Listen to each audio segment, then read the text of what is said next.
Hi guys, Loliana here, and today I have one thought to share with you, and it is about INFJs and INTJs, so NI dominant users and their behavior in romantic relationship. So I think that in order to have a good and healthy relationship, and I'm not only talking about romantic relationships, I'm also talking about family relationships, about friendships, you need to have a good basis, you need to have a good starting point. When I say starting point, it means that you need to know, you need to be aware of your own limits, and you need to be aware of your criteria, so the thing that you really want in your life. But again, usually being NI users, being visionaries, it's not a problem for us. So let's say we have a picture of what we want for us, but then there comes another problem that inhibits actually us to be fulfilled in relationships, family relationships, in romantic relationships. And yet again, this thing is so natural and so automatic for us. And the solution is, of course, counterintuitive. So the thing is that we do, and that's the typical NI dominant point of view, is that we see potentials. So let's say you are a female INFJ and you want a mature man. You know who you want, you know who you are, and you know what kind of person you want. And let's say you meet a person who is really not like objectively looking that person you really want and you have envisioned. But because you are an NI user and NI is always future oriented, you will automatically project into future the picture of that person.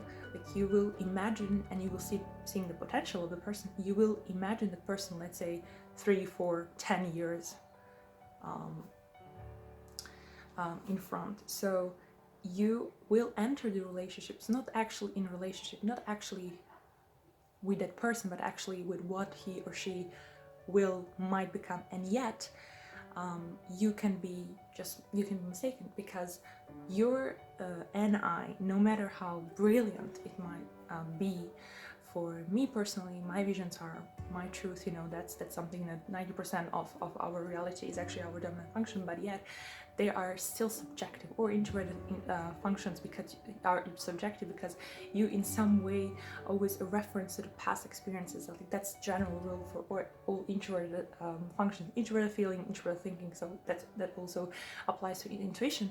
So that projection is yet very subjective, oftentimes accurate, yes, because it's pattern building. That's what intuition is about, but still it's pretty much subjective perception of what a person will be.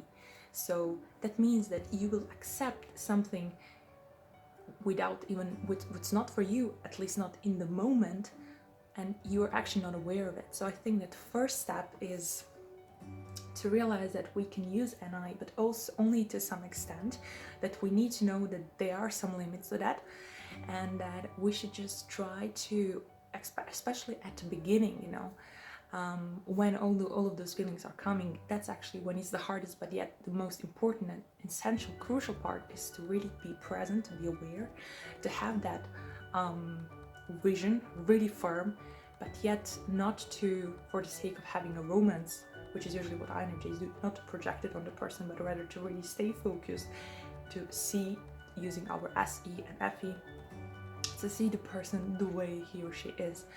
And that will spare you a lot of very painful experiences, a lot of fights, a lot of disagreements. So please just be present and try to see the person the way she or he is.